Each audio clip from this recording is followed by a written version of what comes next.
বঙ্গোপসাগরের কোল ঘেঁষে এক সুন্দর ঘাট। এরপর রয়েছে বিশাল এক জোন, যে জোনের প্রকৃতি একেবারে অপরূপ সাজে সজ্জিত। আর সৌভাগ্য হয়ে গেল আমার এই দুটি প্লেস দেখার, তাও আবার আরেকটি সুন্দর বাড়ির দাওয়াত খেতে গিয়ে কখন যে দুটি জায়গা ঘুরে এলাম নিজেও টের পেলাম না। পরে যখন আমি ভিডিওগুলো দেখি আবেগে আপ্লুত, মুগ্ধ। আসসালামু আলাইকুম, বাংলাদেশের লাইফস্টাইল ব্লগস থেকে সবাইকে স্বাগত এবং শুভেচ্ছা। ট্রাভেলিং আমার জন্য একটি নেশা এবং যখনই সুযোগ পাই এগুলো আমি মিস করি না। গিয়েছিলাম এক দাওয়াতের সাথে দুটো ভ্রমণ যে এত সুন্দরভাবে ঘটে যাবে তা কল্পনাই করিনি। ব্লগের সম্পূর্ণ দেখুন, উপভোগ করুন এবং please like, share and subscribe. আপনাদের উৎসাহ উদ্দীপনা ব্লগটিকে অনেক দূর নিয়ে যেতে সাহায্য করবে। যাত্রা শুরু হয়েছে কিন্তু এই তামিম হোটেল কাবাব ঘর থেকে, অর্থাৎ খুব ভোরে আমাদের যাত্রা। আর যেহেতু লং জার্নিতে যেতে আমার বরাবরই পছন্দ। কখনই খুব কাছে বেছে কখনো জার্নিটা আমার মোটেও পছন্দ নয়। আর এই রাস্তা দিয়ে যখন জার্নিটা হয় সেটা আরও বেশি আনন্দের। এবং খুব ভোরবেলায় রাস্তাটা কিন্তু বেশ সুন্দর।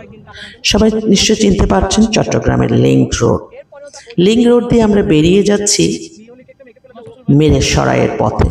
আমাদের দাওয়াতের স্থল হচ্ছে মিরেশরাই। চলে এলাম সেই বঙ্গোপসাগরের কোল ঘেঁষের ঘাটটি দেখতে, যেহেতু পথে পড়েছে এই জায়গাটা। তো আমরা এখানে একটু থেমে চিন্তা করলাম যে বাড়িতে দাওয়াত খেতে যেতে হবে সে দুপুরে। তো আমরা এই ফাঁকে এই জার্নিটা একটু করি। আমরা এসেছি কুমিরা ঘাটে, অর্থাৎ কুমিরা ঘাটে যেতে হলে আপনাকে এই পথ দিয়ে যেতে হবে এবং সেখানে এই অটোগুলো থাকবে, আপনি অটোতে করে যেতে পারবেন। সীতাকুণ্ড উপজেলার ঐতিহ্যবাহী ইউনিয়নের নাম হচ্ছে কুমিরা। মিরেশরাইয়ের আগে কিন্তু সীতাকুণ্ড। তো চট্টগ্রাম আর সন্দ্বীপে যাওয়ার রাস্তাটা হচ্ছে কিন্তু এই ঘাটই। এটা একেবারে প্রসিদ্ধ নাম করা একটি ঘাট, এটাকে বলা হয় কুমিরা ঘাট। আর এটা আরও বেশি প্রসিদ্ধ যেহেতু 1 কিলোমিটার দীর্ঘ জেটি, যা স্থানীয় মানুষের কাছে একেবারে সন্দ্বীপ ফেরিঘাট ব্রিজ, তারপর ঘাটঘর ব্রিজ, কুমিরা ব্রিজ ইত্যাদি নানা নামে পরিচিত। আমার খুব ইচ্ছা থাকে এই ঘাটের একেবারে আনাচে কানাচে ঘুরে বেড়ানোর, কিন্তু সবাই বলে সন্ধ্যাবেলায় ঘাটের সৌন্দর্য নাকি অন্যরকম। তীর থেকে সমুদ্রের অভ্যন্তর দিকে ছুটে চলা এই দৃষ্টিনন্দন জেটি ব্রিজটি একেবারে লাস্ট মাথায় পৌঁছালে আপনার মনে হবে আপনি সমুদ্রের মধ্যখানে বসে আছেন। আকাশ পরিষ্কার থাকলে এর পাহাড়গুলো, সীতাকুণ্ডের পাহাড়গুলো কিন্তু বেশ স্পষ্ট হয়। সেদিন কিন্তু কিছুটা মেঘলা। এত দূর পথ আপনি হাঁটতে পারেন অথবা ভ্যান গাড়ি করে উঠলে কি মজা পাবেন। চারপাশে খুব দুর্দান্ত জিনিসগুলো খুব দ্রুত চোখে নজরে চলে আসবে। এবং আরও মজার বিষয় হলো এর আশেপাশে রয়েছে বিশাল বিশাল জাহাজের সারি। আরও পাবেন মাছ, মানে এখানে জেলেরা মাছ ধরছে যত্রতত্র। সন্ধ্যাবেলায় নাকি এটা আরও সুন্দর হয়। যাত্রীদের আগমন, প্রস্থান এবং জেলেপল্লী শিপইয়ার্ডের শ্রমিকদের কর্মতৎপরতা সব মিলে জায়গাটিকে একেবারে দৃষ্টিনন্দন করে রেখেছে। ওই যে ছোট ছোট নৌকাগুলো ভীষণ সুন্দর। আর জাহাজের এই বড় জাহাজটির উপস্থিতি পুরো জায়গাটিকে অন্যরকম একটি আবহ তৈরি করেছে। জাহাজগুলোকে খুব কাছে দেখতে চাইলে আপনি বোট ভাড়া করে দিতে পারেন এবং সেখানে চরের কাছাকাছি আপনি অনেক বোট পাবেন। এবং তাছাড়া যেখান থেকে সন্দ্বীপে যাওয়ার যে ঘাট থেকে স্পিড বোট বা বোট যাওয়া আসা করে সেখানেও আপনি পাচ্ছেন। তো এইটা হচ্ছে ঘাট। কিন্তু আমি সত্যি কথা বলি, আমি এত ভয় পেয়েছি, কিন্তু আমার ভিডিও শটটা নিতে এই ভয়টাকে আমি অতিক্রান্ত করেছি। যেহেতু সাঁতার জানি না, যে কোনো মুহূর্তে স্লিপ করলে একেবারে শেষ। এই বিশাল সাগরে একেবারে বড় পারে। কিন্তু যাই হোক, যাই বলেন, এই যে ওনারা এত সাহসী, এত দূর দূরান্ত থেকে, অর্থাৎ সেই সন্দ্বীপ থেকে জাহাজ মানে বোটে করে যাত্রীরা যে এতগুলো যাত্রী একটা ছোট্ট একটা বোটে করে আসছে, আসলে এটা অন্যরকম একটা বিষয়। আর এই এতগুলো মানুষ, ভাইয়া কতক্ষণ লাগবে সন্দ্বীপ থেকে আসতে? ওখান থেকে আসতে কতক্ষণ লাগে? হ্যাঁ, 1 ঘন্টা। এই বোটটাতে, বোটটার নাম কি? তো ইয়ে ছিল যে কি জানি, আরেকটা ছিল যে জাহাজের মতো। হ্যাঁ হ্যাঁ, কুমিরাঘাট থেকে 250 থেকে 300 টাকা জনপ্রতি স্পিড বোট ভাড়া। 30 মিনিটে আপনি সন্দ্বীপ চ্যানেলটা পার হয়ে যাবেন। কিন্তু বোটে করে যেতে আপনার অনেকক্ষণ সময় লাগবে। সন্দ্বীপের মূল শহরে যেতে আপনি আবার ওখান থেকে 200 থেকে 250 টাকা রিজার্ভ নিয়ে যেতে পারেন। আমি চেষ্টা করছিলাম যে ভিডিও শর্টগুলো নিতে, কিন্তু আমার সাথে যারা এসেছিল তারা আসলে খুবই ভয় পাচ্ছিল, যেহেতু এখানে চারপাশে একেবারে বিশৃঙ্খল অবস্থা। কিন্তু এটা আমাদের যারা দেখতে অভ্যস্ত নেই তাদের জন্য বিশৃঙ্খল। তবুও আমি চেষ্টা করছিলাম যে কিছু শর্ট নেওয়া যায় কিনা। আর তার উপর শাড়ি পরেছি। আসরের পর এখানে যাওয়াটাই সবচেয়ে উত্তম বলা হয়, যেহেতু আমরা যারা শহরে থাকি তারা এখানে ওভাবে আসা সম্ভব নয়। সন্ধ্যা নামার পর ইয়ারের সোডিয়াম লাইটগুলো নাকি এত সুন্দর জ্বলে ওঠে, এক অপার্থিব সৌন্দর্যের দেখা মিলে এই জায়গায়। ভীষণ ইচ্ছে আমার এই সময়টাকে দেখার। আর মাসের যে সময়টাতে বিকেলে জোয়ার ওঠে, সেই সময়টাতে কুমিরাঘাট বেশি পরিপূর্ণ হয়ে ওঠে, একেবারে রূপবতী। কিভাবে যাবেন? আমরা তো আসলে দাওয়াতে যাচ্ছিলাম বলে পথে নেমেই সৌন্দর্যটি উপভোগ করেছি। এখন আমরা ফিরছি সেই ভ্যানে করে। শহরের অলঙ্কার বা একেখান মোড় থেকে আপনি বাসে করে আসতে পারেন। সেফ লাইন সার্ভিসে 30 থেকে 35 টাকা ভাড়ায় কুমিরাঘাটঘর রোড যাওয়া যাবে। আবার নিউ মার্কেট থেকে 7 নম্বর মেট্রো সার্ভিসে করে 27 টাকা ভাড়াতেও কুমিরাঘাটঘর যাওয়া যায়। রোডটা প্রথম যেটি দেখিয়েছিলাম সেখান থেকে আপনি অটো নিয়ে 10 থেকে 12 টাকায় টমটম করে বা রিক্সা করে কুমিরা সন্দ্বীপ ফেরিঘাটে উপস্থিত হতে পারেন। আসলে এই এরিয়াটা এত জনবহুল, এখানে বিভিন্ন মানুষের আনাগোনা এবং যাত্রী পারাপারের এক অন্যরকম স্থল। যাই হোক, এই জায়গাটি সৌন্দর্য দেখতে হলে আপনাকে এর প্রতিটি পথকে সুন্দরভাবে উপভোগ করতে হবে। প্রথম আমার একটু ডিস্টার্ব লাগতো, বা ক্যামেরা হাতে নিয়ে এরা সবাই তাকিয়ে আছে এ ধরনের মনে হতো। কিন্তু আজকে যেহেতু সাথে ছিল অনেকজন এবং সবাই তখন বুঝতে পারছিল যে ব্লগিং বিষয়টা কিন্তু এখন মোটামুটি অনেকেই জানে বোঝে, তো সেই জন্য এখন আর তেমন সমস্যা হয় না। তো এখানে ডেইলি অনেক মানুষ মানে সন্দ্বীপ আর চট্টগ্রামের যাতায়াত ব্যবস্থার বাহন হিসেবে কাজ করে এই কুমিরাঘাটের বোট বা স্পিড বোট। এখানে কিন্তু আপনি খাবার দাবার তেমন ভালো পাবেন না, হয়তো কয়েকটা নিম্নমানের হোটেল আছে, তো এখানে যারা অনেক সময় খুব বাধ্য হয়ে বোধহয় খান। তো এখানে আমরা এসেছিলাম, যারা আমার সাথে এসেছিল তাদেরই পার্সোনাল গাড়িতে। তো এটা একটা সুবিধা হয়েছে, কারণ গাড়ির ঝক্কি ঝামেলাটা নিতে হয়নি। তো ফাইনালি আমরা যাচ্ছি সেই দাওয়াতের স্থলে। তো দাওয়াতের স্থলটাতে আমরা মিরেশ্বরে এসে গিয়েছি।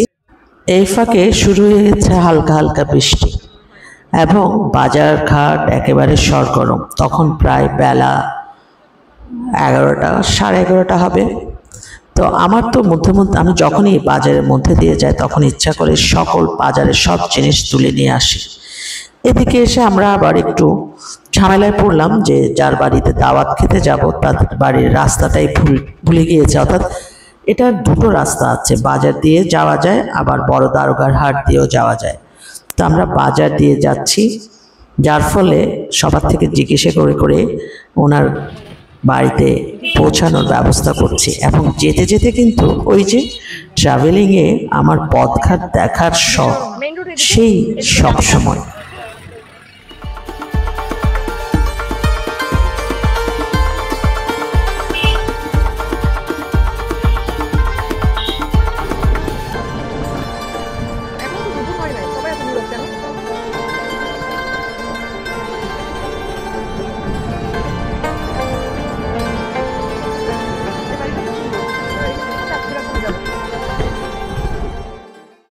ফাইনালি চলে এলাম সেই বাড়িতে। উনি হচ্ছেন আমাদের এই কলিগ আইরিন ম্যাডাম। আইরিন ম্যাডামের বাড়িতে এসেছি। এটা একটা ফার্ম হাউসের মতো, অর্থাৎ ভিতরে কিন্তু অনেক সুন্দর। এর একটি ব্লগ আমি আগেও দিয়েছি, আপনারা চাইলে সেটা দেখে নিতে পারেন। সেখানে একটা ট্রেলও আছে, রূপসী ঝর্ণা। সেই প্রথম আমি মেরেশ্বরায় এসে এই ট্রেলটা করেছিলাম। যাই হোক, আমি ওনার এখানে কিছুক্ষণ বিশ্রাম নিয়ে বেরিয়ে পড়েছিলাম, যেহেতু আমার সাথে যারা আছে তার রেস্ট নিচ্ছিল। কিন্তু আমার ইচ্ছে যে আমি এখানে চারপাশ দেখবো, তার উপর বৃষ্টি পড়ছে। যে কথা সেই কাজ, বেরিয়ে পড়লাম ওনার গ্রামটিকে দেখতে। ঠিক তখনই আমি দেখছিলাম ইনি গরুকে গোসল করাচ্ছেন। এই দৃশ্যগুলো তো আমাদের তেমন একটা দেখা হয় না, অনেক আগে হয়তো দেখেছি, তাও আবার উনি বিলের পানি দিয়ে গরুকে গোসল করাচ্ছেন।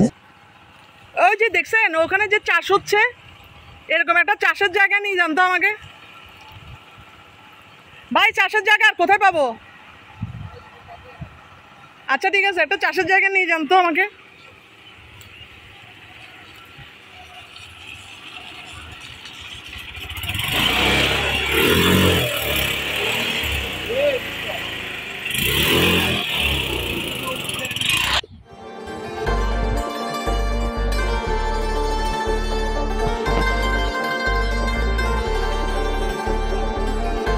হ্যাঁ হ্যাঁ, যান ওখানে যান, বাচ্চাদের সাথে একটু কথা বলে আসেন।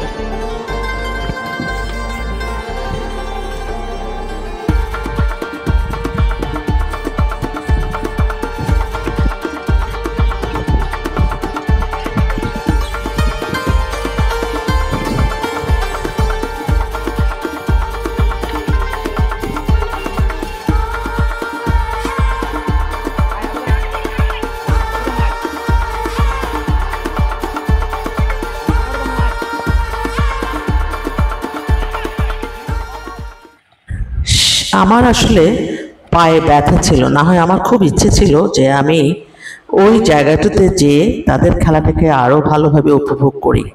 কিন্তু এত দূর থেকে যতটুকু নেওয়া সম্ভব হয়েছে, কিন্তু বৃষ্টিতে ফুটবল খেলাটার মজা যে কীরকম আপনি না দেখলে বুঝতে পারবেন না। দেখেন কি যে এক অসাধারণ অনুভূতি, দেখতে যেমন ভালো লাগছে, আর যারা খেলছে তারা তো এনজয় করছে, অন্যরকম একটা এনজয়মেন্ট। ভাইরে ভাই, এই এনজয়মেন্টের সাথে আমি আর কোনো কিছুর তুলনা দেখি না, যে আনন্দ কাকে বলে।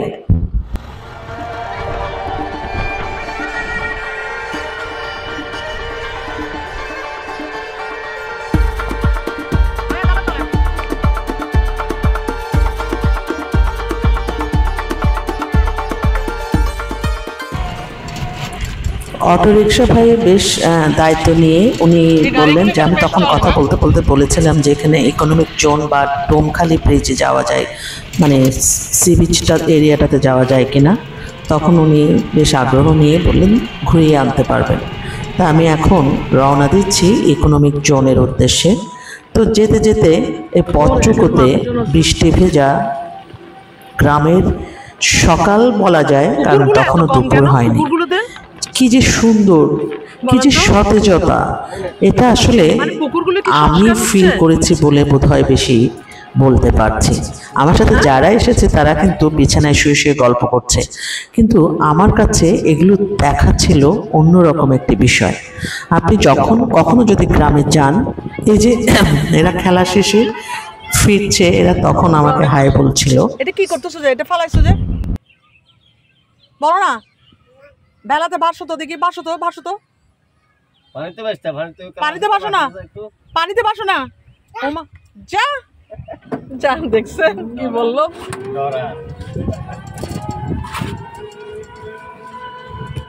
অনেক সময় ঝামেলা হয়।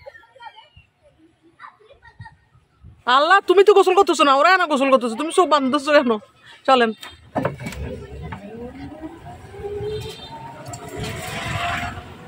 মিরেশ্বরের ইকোনমিক জোন নিয়ে আগেও শুনেছিলাম, অর্থাৎ এটা একটা অর্থনৈতিক অঞ্চল যেটা নির্দিষ্ট এলাকায় শিল্পায়ন, রপ্তানি বৃদ্ধি, কর্মসংস্থান, বিদেশি বিনিয়োগ এ সমস্ত অনেক কিছুর আবাসস্থল।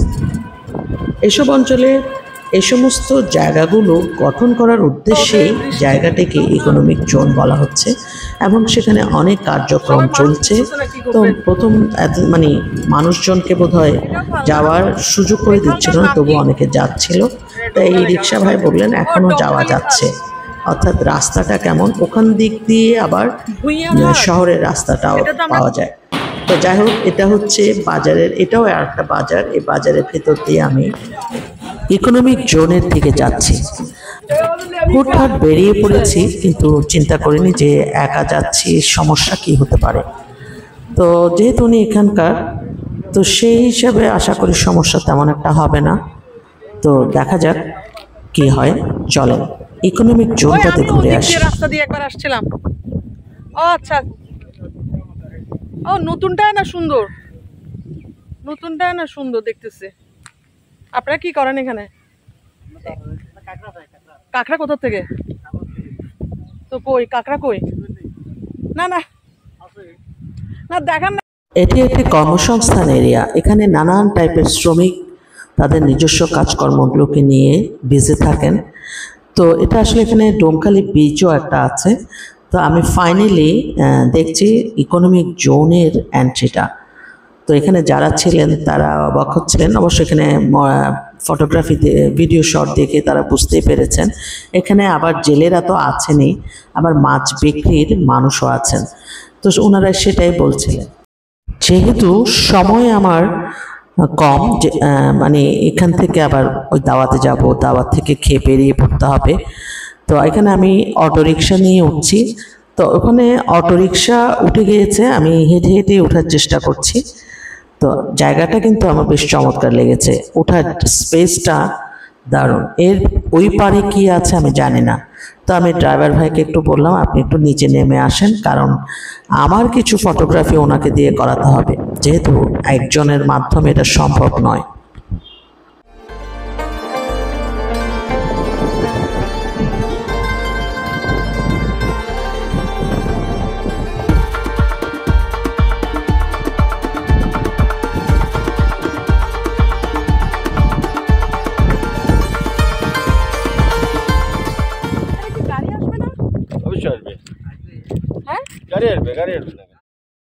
এখানে কিছু শ্রমিক ভাইরা কাজ করছিলেন, ওনাদের কাছ থেকে আসলে জানতে চাচ্ছিলাম, যেহেতু পুরো এরিয়া জুড়ে আমি একজন ফিমেল পার্সন। তা এখানে ঢোকার পর একটু ভয় তো লেগেছিল, কিন্তু তারপরও একেবারে স্বতঃস্ফূর্ত ছিলাম। মানে এটা হচ্ছে ইকোনমিক জোন এরিয়া, কিন্তু বেসিক্যালি আমি এসেছি কিন্তু আচ্ছা পিছনের দিকে 20 কিলোমিটার। আচ্ছা, ডোমখালি বিচ থেকে এখানে বেসিক্যালি কি হবে? এখানে একটা খাইছি গার্মেন্টস হয়েছে জাপানের, জাপানের চীনের তৈরি গার্মেন্টস হয়েছে খাইছি, আর জাপানের গাড়ি তৈরির এখানে কারখানা আছে ভিতরে। কোথায় ভিতরে? হ্যাঁ ভিতরে, সামনে গেলে ওগুলো ঢুকতে আছে। ফ্যাক্টরি হয়েছে এখানে, অনেক ফ্যাক্টরি। আমরা যাওয়ার বটতাকে যাওয়ার পথে কি পড়বে? হ্যাঁ বটতাকে যাওয়ার পথে সবগুলো পড়বে। আর এই যে এখানে যে নৌকাগুলো আছে এগুলো কোন দিকে যাবে? এগুলো সন্দ্বীপ যায়। তো সন্দ্বীপ যাবে যেখানে পানি নাই? ওই যে সন্দ্বীপ দেখা যাইতেছে এখন, তোমার লাইট ওই যে সাগরের উপরে সন্দ্বীপ দেখা যাইতেছে। ও এদিকে তো আমি যাওয়ার রাস্তা নাই। সামনে কোন দিকে? ওই যে সিঁড়ি আছে ওখানে। ও লেটস গো, সিঁড়ি দিয়ে যাই। থ্যাংক ইউ ভাই। টাকার কষ্ট দেব।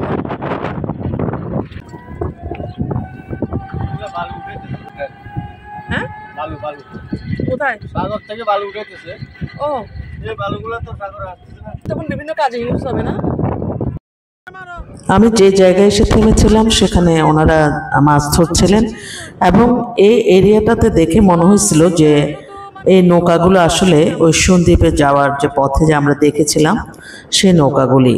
তখন ওনাদের কাছ থেকে আসলে তথ্যগুলো জানার চেষ্টা করেছি। এগুলো এখান থেকে আসলে চরে রাখা হয়েছে, তারপর এখানে বালি তুলে এগুলিকে আবার যাত্রী পারাপার, বালি পারাপার এই সমস্ত কাজগুলো করা হয়। প্রচণ্ড বাতাস এবং সেখানে আপনি এনজয় করবেন। আর চারপাশে যদি একটু হাঁটা যেত, অর্থাৎ আরও একটু দূরে দূরে হাঁটা যেত, তাহলে বোধহয় জার্নিটা আরও সম্পূর্ণ হতো। তা এখন দূর থেকে যতটুকু দেখা। হ্যাঁ, আপনি এত উপর থেকে পারলেন, দিলে কেমন হবে?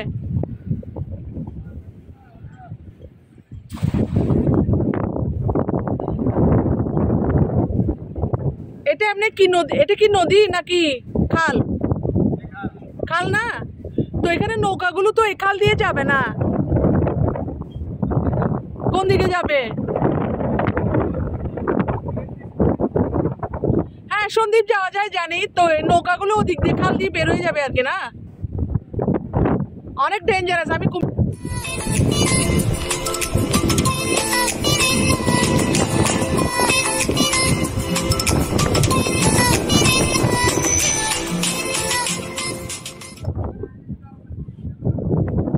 মাছ একটা পান না, একটা দেখেন না মাছ পাইছেন যে। কেন কেন মাছ পাই যায়? কে আইও না, আইন যে যাই না বাড়ির যে পানির লাই, আই কে আইও না দাদা। এটা যে ইকোনমিক জোন জানতামই না। আমি আসলে ওনাদের কাছ থেকে দেখতে চাচ্ছিলাম ওনারা জাল দিয়ে কয়েকটা মাছ ধরেছেন, কারণ ওনারা অনেকজন মানে মাছ ধরার জন্য ওখানে দাঁড়িয়ে আছে, কারণ ওই খালগুলোতে আসলে মাছ পাবে এটা কনফার্ম। তো যাই হোক, দেখা যাক কয়টা মাছ পেয়েছে। কিছু নাই, আল্লাহ এগুলি কি ভেরি ব্যাড। আপনি ভালো মাছ ধরতে পারেন নাই তাহলে। আসেন, চলে আসেন।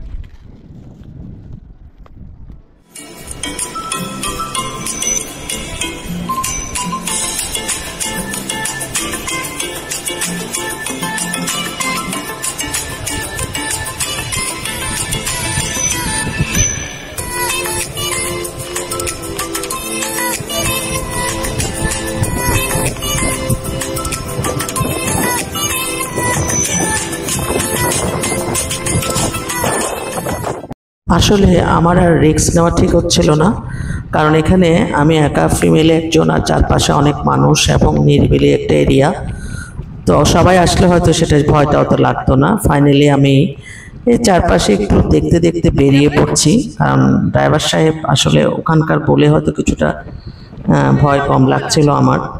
তো এই জায়গাগুলোকে আরও ডিটেলস জানতে হলে অবশ্যই এখানে আরেকবার আসা এবং এনজয় করা। কিন্তু সামনে যে আমার জন্য আরেকটা চমক অপেক্ষা করছিল সেটা জানতাম না। চলুন সেই চমকটা একটু দেখে আসি। আমি আগেও একবার আসছিলাম, ভালো মতো জায়গা দেখি নাই।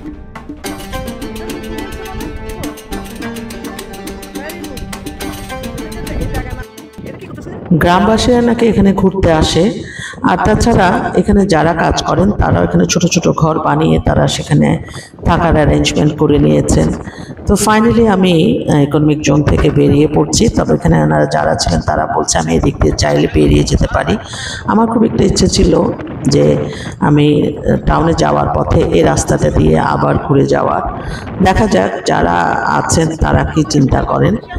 তো ফাইনালি আমি আমার দাওয়াত স্থলের দিকে যাচ্ছি, কিন্তু যে চমকটা অপেক্ষা করছিল সেটা আমার জন্য আরও বেশি সারপ্রাইজিং ছিল।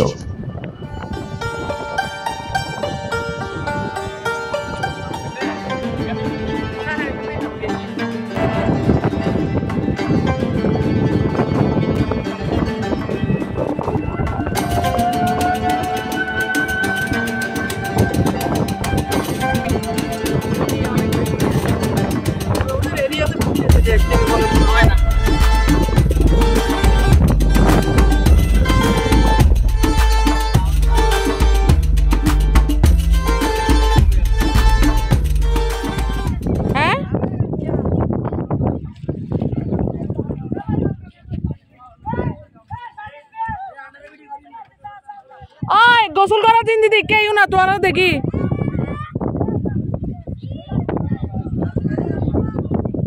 কিভাবে কাদা মাটির অবস্থা।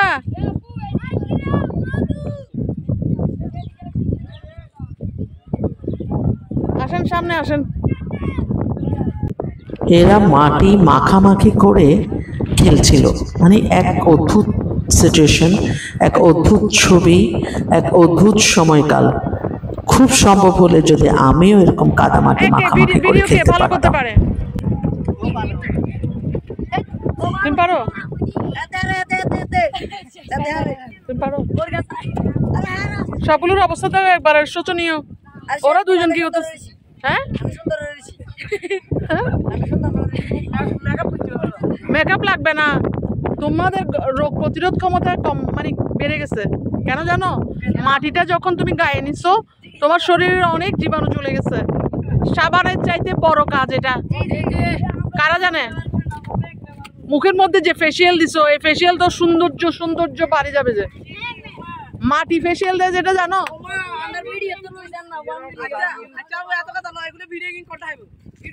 বাংলাদেশি লাইফস্টাইল ব্লগ বাবা।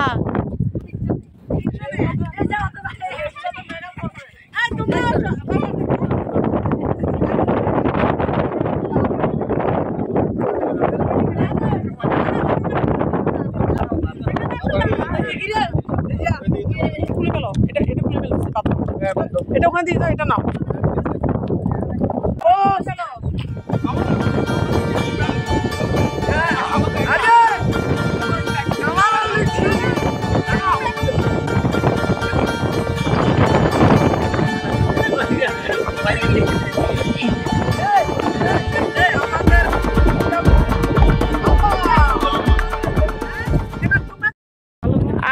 সো প্লিজড, কারণ এদের খেলা দেখে আসলে আমাদের সবারই মানে দেখা গেছে কি যে ছোটবেলায় এরকম আমরা করতে পারি। তোমার মুখের মধ্যে এত ফেসিয়াল কেন? ও ছবি তুলবে না, তাই ওকে আমি জিজ্ঞাসা করছিলাম যে তোমার মানে সমস্যা কোথায়। তখন ও হাসতেছিল। আসলে এরা সবাই ব্লগ বুঝে। এটা অনেক ভালো একটা জিনিস। এবং তুমি এই যে আমরা অনেকে যারা টাউনে থাকি, অনেকের নানা রকম রোগ শোকে ভুগতেছে, কিন্তু এই জিনিসটার কারণে তুমি অনেক রোগ প্রতিরোধ ক্ষমতা তোমার বেড়ে যাবে। এই যে মাটির সাথে একটু মিশে গেলা, খেললা, শরীরের অনেক কার্যক্ষমতা বাড়বে। সবাই নিশ্চয় পড়ালেখা করো? সবাই পড়ালেখা করো তো? পড়ালেখাগুলো এগুলো শিখায় নেই? এই আমি একটা কথা বলি, এখানে কিন্তু ব্যঙ্গাত্মক কিছু নেই। সবাই তোমাদেরকে দেখে শিখবে যে আমার লাইফের মধ্যে খেলাধুলা করাটা খুব ইম্পর্টেন্ট। ওকে everyone, best wishes. Bangladeshi lifestyle blog থেকে সবাইকে শুভেচ্ছা। কয়টা পাওয়া গেল? 10 জন পাওয়া গেল। 10 জন সাবস্ক্রাইব করবা।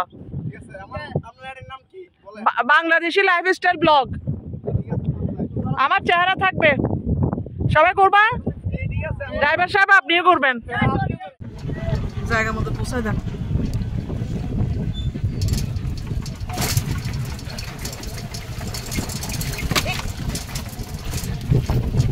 না না আমি ধরে রাখছি।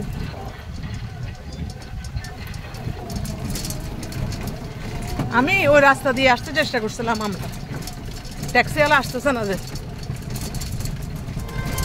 এই রাস্তাটা দিয়ে। হ্যাঁ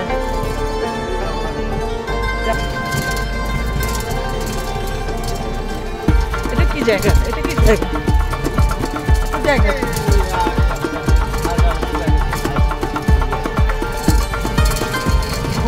লাস্ট টাইম আমি আসলে ডোমখালি বীচ দেখার জন্য এই পথ দিয়ে আসার চেষ্টা করেছিলাম, রাস্তা ঠিক ছিল না। এবারও উনি আমাকে এই পথ দিয়ে নিয়ে যাওয়ার চেষ্টা করছে, কিন্তু পুরোটাই একেবারে শুনশান অবস্থা। আমি তাড়াতাড়ি আবার এই রাস্তাটাকে ব্যাক করায় ঠিক আগের পথটাতেই যাওয়ার জন্য ওনাকে রিকোয়েস্ট করি। তো ফাইনালি সে পথ দিয়ে বেরিয়ে পড়ছি।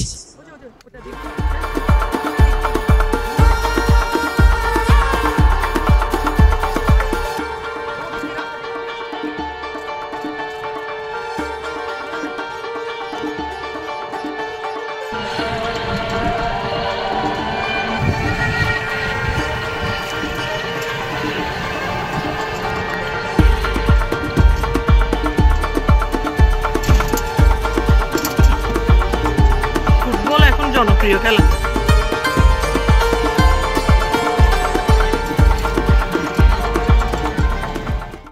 তখন প্রায় বেলা 1:30 হয়ে গেছে। তারপর ওখানে চলে আসছি।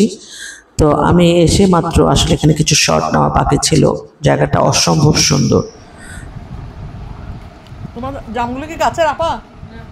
জাম কি গাছের? সকালে নাস্তা করে গিয়েছিলাম। তো এই এসে মাত্র উনি আমাকে জাম আর লেবুর শরবত দিয়েছিলেন। এগুলো যে কি উপকৃত হয়েছে শরীরের জন্য বলার অপেক্ষা নেই। এই ফাঁকে আমি আবার শাড়ির কাপড় চেঞ্জ করলাম, যেহেতু আমার ইচ্ছে ছিল এখানে কিছু শর্ট নিব। বেশ যারা ছিল তাদের একজনই এখানে শর্টটা নিয়েছিল, বেশ ভালো লাগছে। এরপর আমরা ছাদে গিয়েছিলাম, যেহেতু বৃষ্টি পড়ছে। তো ছাদে গিয়ে ভিজবো না এটা কেমনে হয়, তাও আবার এত সুন্দর একটা জায়গা। ফাইনালি খেতে চলে এসেছি, যেহেতু আর একটু পরে আমরা বেরিয়ে পড়ব। উনি বিশাল আয়োজন করেছেন, এত বিশাল আয়োজন যে একটা বর কনের ফ্যামিলিকে যেভাবে খাওয়ানো হয় আমাদেরকে ঠিক সেভাবে উনি এন্টারটেইন করেছেন। এবং উনি এবং ওনার বোন দুইজনই এত ব্যস্ত ছিলেন এসব নিয়ে। আপনাদের জন্য রইল দোয়া ও ভালোবাসা। অনেক অনেক ভালো থাকুন, সুস্থ থাকুন, নিরাপদে থাকুন। এবং মধ্যে মধ্যে আপনার বাড়িতে ঠু মারবো এটুকু একটু বলে রাখি। তো ফাইনালি বেরিয়ে পড়ছি, তখন প্রায় বেলা 5টা। আসলে আপনি যদি এই এরিয়াতে আসেন, এই এরিয়ার ভিতরে যেমন সুন্দর, মেইন রোডটা হচ্ছে আরও সুন্দর। তো মেইন রোড দেখানোর অবকাশ আর নেই, যেহেতু ভিডিওটা অনেক বড় হয়ে গেছে। ফাইনালি আমরা শহরের পথে, কিন্তু হাইওয়ের রাস্তাটা যে কি, এবং আপনি বাসে চড়েও যে মজাটা, যে ভিউটা দেখবেন, আর গাড়িও মোটামুটি দেখা যায়, কিন্তু বাসে আমার মনে হয়েছে ভিউটা অনেক ওয়াও। আমি শহরে এসে দেখি এই ভিউটা অসাধারণ। সন্ধ্যা রাত্র এবং সন্ধ্যা বেলা দুটোই আমার পছন্দ। সবাই অনেক অনেক ভালো থাকুন, সুস্থ থাকুন, নিরাপদে থাকুন, ব্লগের সাথে থাকুন। ভালো লাগলে please like, share and subscribe. আল্লাহ হাফেজ।